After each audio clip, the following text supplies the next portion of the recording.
ये जितने भी पुरानी मार्किंग्स हैं ना, मैं उसको हटा देता हूँ, उससे कंफ्यूजन क्रिएट हो रहा है। पहले तो थोड़ा अपडेट देख लेते हैं हम लोग। लास्ट टाइम ये सारा लेवल्स हम लोगों ने मार्क किया था कि उम्मीद था, क्योंकि अप ट्रेंड मार्केट था तो उम्मीद था इससे रिवर्सल हो जाएगा, लेकिन हुआ नहीं। Back to back demand zone break हो रहे हैं, ठीक है। Back to back demand zone break हो रहे हैं, इसका मतलब क्या है कि मार्केट में सेलिंग एक्टिवेट हो चुका है।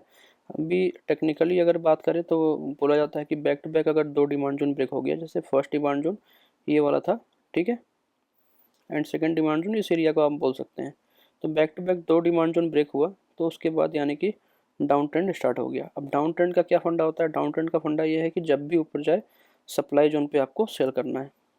तो उसका एक बहुत अच्छा एग्जांपल, जैसे आज मैंने एक ट्रेड लिया था 75 मिनट के जोन के ऊपर, ये वाला।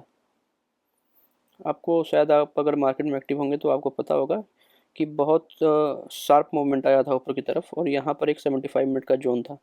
इसी जोन पे मैंने एक शॉर्ट किया और इतना अच्छा शॉर्ट हुआ यहाँ पर देखते ही देखते इतना बड़ा ग्रीन कैंडल पूरा रेड कैंडल बन गया था।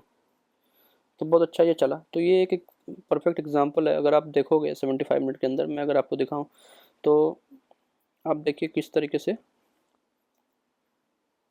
हर एक शॉर्ट का कॉल चल रहा है। अब ये 75 मिनट का एक जोन था, ठीक है। आप देखिए इसमें एंट्री मिलते ही इतना अच्छा खासा फॉल आया।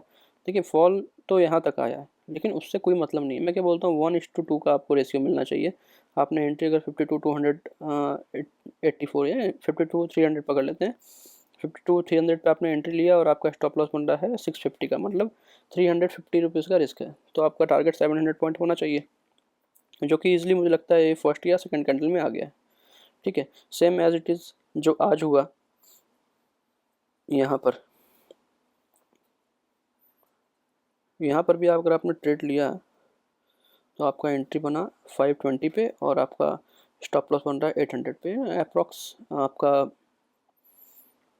250 पॉइंट का रिस्क है, तो 500 तो इजीली बनना चाहिए।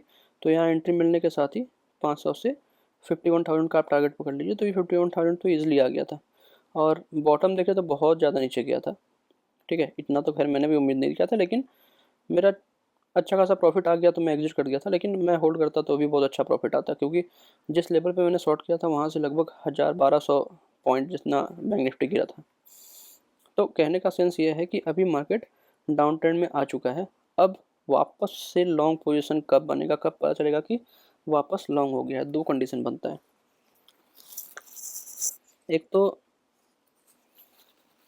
किसी अच्छे डिमांड जोन में एंट्री मिले और वहाँ से रिवर्सल स्टार्ट हो, और रिवर्सल स्टार्ट होने के बाद फिर से वो किसी न किसी सप्लाई जोन को ब्रेक करे।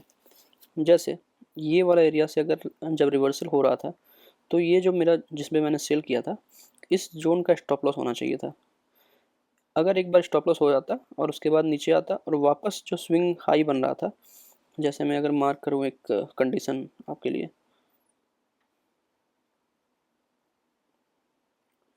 लेट सपोज कि ये वाला जो सप्लाई जोन है ना, इस तरह से कैंडल ऊपर जा रहा है, इसको ब्रेक कर दिया एंड एक स्विंग हाई बनाया, वापस नीचे आया इसी जोन में, क्योंकि ये एक डिमांड जोन बन चुका है, एंड वापस जाने के बाद फिर इस स्विंग हाई को भी ब्रेक कर दिया। तो बैक टू बैक इसने एक ये सप्लाई जोन और एक ये सप्लाई जोन दोनों को ब्रेक कर दिया और ऊपर चला गया। इट मीन्स अब दोबारा से अप ट्रेंड हो चुका है 75 मिनट के चार्ट में। सेम चीज़ हमारे साथ 1 मिनट के चार्ट में होना चाहिए। तो हम लोग मान लेंगे कि हाँ अब वापस से अप ट्रेंड हो चुका है और वापस से हम लोग बाय ट्रेड को इनिशिएट करेंगे। तो अब वो कंडीशन कब बनेगा? देखिए demand zone, next demand zone जो है अपने पास वो नीचे में ये वाला लेवल है 49,850 के आसपास। अच्छा लेवल है ये, ठीक है। और ये लास्ट होप भी है मेरा, और मुझे लगता है कि इसमें एक बार तो आना भी चाहिए। अगर ये लेवल टूटा तो उसके बाद कोई अच्छा जोन है भी नहीं अपने पास। एल ओ टी एल बोल के है, जैसे ये एक लेवल और ये एक लेवल दोनों को मर्ज कर सकते हैं, तो दोनों का रेंज काफ़ी बड़ा है। तो डिपेंड करेगा कैसा सेलिंग प्रेशर आ रहा है उसके ऊपर, लेकिन फ़िलहाल के लिए मुझे लगता है कि ये लेवल काम करना चाहिए। और अगर इसमें आता है, एंट्री मिलने के बाद इमीडिएटली बाय नहीं करना है, क्योंकि ऊपर से काफ़ी ज़्यादा मार्केट गिर चुका है, ठीक है। और यहाँ आने के बाद वापस से ऊपर जाएगा नहीं जाएगा कोई गारंटी नहीं है। तो हम लोग चेक करेंगे, अगर 75 मिनट के चार्ट पे back to back supply zone break हो रहे हैं, इवन 15 मिनट के चार्ट पे भी अगर सप्लाई जोन ब्रेक हो रहे हैं, तो वहाँ से आपको सिग्नल मिलेगा कि आप वापस से लॉन्ग हो सकते हैं। जैसे मैं यहाँ पर दिखाऊँ 15 मिनट में, आप देखो ये कंटिन्यूस गिर रहा था, एक भी से 15 मिनट का जोन भी ब्रेक नहीं हुआ। यहाँ पर 15 मिनट का जोन बना, आप देखिए इसमें एंट्री मिलती है वापस नीचे। यहाँ 15 मिनट का जोन बना, इसमें एंट्री मिलती है वापस नीचे। ठीक है, जो भी सप्लाई जोन बन रहे हैं 15 मिनट के भी, वो भी काम कर रहे हैं। थोड़ा सा क्वालिटी होना चाहिए सप्लाई जोन के अंदर। जैसे लास्ट मैंने एक ट्रेड भी दिया था टेलीग्राम ग्रुप में, कि यहाँ पर मैंने दिया था सेल करने के लिए, इसी जोन में एंट्री करते ही इतना बड़ा फॉल आया इसके अंदर। ठीक है, छोटा सा रिस्क था इसमें, लेकिन फिर भी फॉल कितना बड़ा आया। तो इस तरीके से अभी सप्लाई जोन काम कर रहे हैं कंटिन्यू। तो यही चीज़ आपको देखना है कि back to back supply zone break होना चाहिए। जैसे ये कैंडल जो आज बना था 15 मिनट के अंदर में, आप देखिए कितना अच्छा रेड ग्रीन कैंडल बना, और ये पूरा ग्रीन कैंडल था यहाँ तक। लेकिन यहाँ जाने के बाद इस सप्लाई जोन को ब्रेक नहीं कर पाया, और वहाँ से अच्छा खासा फॉल आ गया। तो मैं बोलता हूँ अगर ये कैंडल एक बार ब्रेक होता और वापस, जैसे ये एक बहुत अच्छा क्वालिटी का सप्लाई जोन बन गया है अभी के डेट में। कौन सा लेवल है ये, लगभग 52,300 के आसपास। तो ये लेवल सपोज इसको भी ब्रेक कर देता है ना, तो एक बार के लिए 15 मिनट में हम समझ जाएंगे कि अप ट्रेंड हो गया है। थोड़ा 75 मिनट में कंफर्मेशन के लिए चेक करना पड़ेगा। ठीक है, तो अभी अप ट्रेंड होने के लिए आपको लेवल सिंपल बताऊँ तो 49,800। यहाँ पर भी हम लोग डायरेक्टली ट्रेड नहीं लेंगे, हम लोग वेट करेंगे मार्केट रिएक्शन देखने का। देखेंगे जब एंट्री मिलने के बाद back to back demand supply zone जो है 15 मिनट का या 25 मिनट का ब्रेक हो रहा है, कंटिन्यूस मार्केट ऊपर जा रहा है, और नीचे आने के टाइम डिमांड जोन को रिस्पेक्ट कर रहा है। समझ गए, मतलब इस तरीके से जैसे यहाँ पर ये जो फॉल हुआ था, अगर मैं इसमें एग्जांपल दूँ आपको कि यहाँ पर क्या हुआ। अब ये मार्केट गिर रहा था, यहाँ पर एक डिमांड जोन है, इस डिमांड जोन में एंट्री मिलने के बाद क्या हुआ, आप देखिए ऊपर गया लेकिन ब्रेक नहीं किया सप्लाई जोन को। आप देखिए सप्लाई जोन में एंट्री मिलने के बाद वापस नीचे आ रहा है। तो हमें कंफर्मेशन का वेट करना है कि सप्लाई जोन ब्रेक हो जाए। अब यहाँ पर आने के बाद देखिए, इस जगह पर आने के बाद क्या हुआ, ऊपर गया, यहाँ पर सप्लाई जोन बना था उसको ब्रेक कर दिया इसने। ठीक है, और ये जो सारे सप्लाई जोन थे इससे रिएक्शन नहीं आ रहा था, कंटिन्यूस ऊपर जा रहा था। हालांकि मूवमेंट बड़ा नहीं था लेकिन कंटिन्यूस ऊपर जा रहा था। ओके, एंड वापस जब नीचे आया, और इस जोन पे आपको शायद याद होगा मैंने बोला था कि ऑल टाइम हाई देखने के लिए मिलेगा जल्दी, और ये मूवमेंट आया था। तो वही चीज़ अब यहाँ पर भी अप्लाई होगा। जब तक डिमांड जोन रिस्पेक्ट नहीं होता है और सप्लाई जोन ब्रेक नहीं होता है, तब तक अप ट्रेंड हम लोग नहीं कर सकते। तो उस चीज़ का जैसे ही मुझे सिग्नल मिलेगा मैं आपको अपडेट करूँगा। लेकिन फ़िलहाल के डेट में मार्केट सेल ऑन राइज वाला हो गया है। जब भी ऊपर जाता है आपको सेल करना है। ठीक है, जैसे ये लेवल है, बेस्ट लेवल है सेल करने के लिए 51,500 अभी के डेट में, वापस अच्छा लेवल हो गया। 52,000 ये भी बहुत अच्छा लेवल है। 52,200 भी बहुत अच्छा लेवल है। मतलब back to back supply zone है, जब भी एक रिवर्सल मिलेगा सेल करने का मौका मिलेगा। सेम हम लोग बैंक निफ्टी के बाद अब निफ्टी में देख लेते हैं। मैंने फ्राइडे को बोला भी था बैंक निफ्टी ज़्यादा वीक है, क्योंकि बैंक निफ्टी के पास कोई नियर टर्म में कोई अच्छा डिमांड जोन था ही नहीं। अब निफ्टी को जैसा मैंने लास्ट टाइम बोला था कि हाँ ये डिमांड जोन है, यहाँ से काम करना चाहिए। अब डिमांड जोन तो बैक टू बैक सब ब्रेक हो गए, कोई काम नहीं कर रहा, डिमांड जोन नहीं काम करेगा क्योंकि बहुत ज़्यादा ह्यूज सेलिंग प्रेशर है। ठीक है, ये डिमांड जोन था, इसमें एंट्री मिलने के बाद देखिए ऊपर गया था मार्केट। देखिए रिएक्शन आता है, लेकिन जब मार्केट डाउन ट्रेंड हो जाएगा तो डिमांड जोन ब्रेक होने लगेंगे।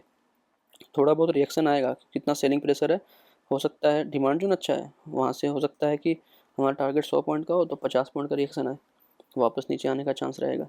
तो इस तरह का चीज़ होगा। अभी हमारे पास बैक टू बैक सारा डिमांड जोन है, लेकिन ऐसे फॉल में हमेशा जो बॉटम का जो ओरिजिन होता है वहाँ पर हम लोग ज़्यादा प्रेफर करते हैं। तो अभी ओरिजिन का डिमांड जोन कहाँ पर है, 24,200 पे, करंट मार्केट प्राइस से लगभग 500 पॉइंट नीचे। ओके, तो 500 पॉइंट बोलेंगे तो ऑलमोस्ट 2% हो गया बैंक निफ्टी का। तो 2% यहाँ से और एक्सपेक्टेशन है कि आ जाए। देखिए चलने के लिए ये जोन भी अच्छा है, कोई खास नहीं कहेंगे लेकिन ठीक ठाक जोन है। इस जोन से चलेगा ना अगर, तो कॉन्फिडेंस नहीं आएगा, मतलब मैं ट्रेड लेने के लिए थोड़ा सा सोचूंगा, मैं कन्फर्मेशन का वेट करूंगा। वही स्टोरी फिर से मैं बोल रहा हूँ कि 15 मिनट पे या 25 मिनट के टाइम फ्रेम पे back to back demand supply zone break होने चाहिए और डिमांड जोन रिस्पेक्ट होना चाहिए। मतलब डिमांड जोन में एंट्री मिलने के बाद ऊपर जा रहा हो और सप्लाई जोन को ब्रेक कर रहा हूँ, इस तरह का स्ट्रक्चर बनने लगेगा तो मैं वापस यहाँ पे एंट्री करूँगा। अदरवाइज़ मैं ओरिजिन का जो डिमांड जोन है ना, मैं इसका वेट करूँगा। ओके, तो काफ़ी सारे स्टॉक हैं जो बहुत अच्छे लेवल पे आ गए हैं। फ़िलहाल अभी आज मेरे पास टाइम नहीं है, अदरवाइज़ मैं आपके लिए बताता। लेकिन मैं टेलीग्राम ग्रुप में अपडेट करूँगा और जल्दी कुछ अच्छा वीडियो लेके आऊँगा मैं स्टॉक के बारे में कि कैसे कर सकते हैं। बस मैं इतना बोल सकता हूँ अभी कि थोड़ा-सा थोड़ा-थोड़ा क्वांटिटी में बाय कर सकते हैं। अब सेलिंग बहुत ज़्यादा नहीं रह गया है, ठीक है? जो होना था हो चुका। और हाँ, एक रिवर्सल तो मुझे लगता है कि जल्दी आएगा क्योंकि मार्केट अभी ओवरसोल्ड कंडीशन में है। तो कंटिन्यूअस जो फॉल आ रहा है तो एक बार के लिए थोड़ा-सा ऊपर जा सकता है मार्केट। तो उसमें भी आपको ट्रैप नहीं होना है। ये ऊपर जाने लगा तो आप सोचे कि ये तो ऊपर ही जाने वाला है, ऐसा नहीं है। हो सकता है कि 1-2 दिन ऊपर जाए, कुछ इस तरह का स्ट्रक्चर बने कि लेट्स सपोज़ कि यहाँ पर आए एंड ऊपर जाए वापस, इस सप्लाई ज़ोन में एंट्री मिलने के बाद इस तरह का फिर से फॉल आ जाए। ये चीज़ होने का उम्मीद है, ठीक है? तो इस जगह पर ट्रैप नहीं होना आपको कि ऊपर जा रहा है तो आप लॉन्ग का पोज़ीशन ले लिए बहुत सारा और ट्रैप हो गए। तो इससे बचिएगा आप लोग, ओके? तो आज के लिए इतना ही, थैंक यू।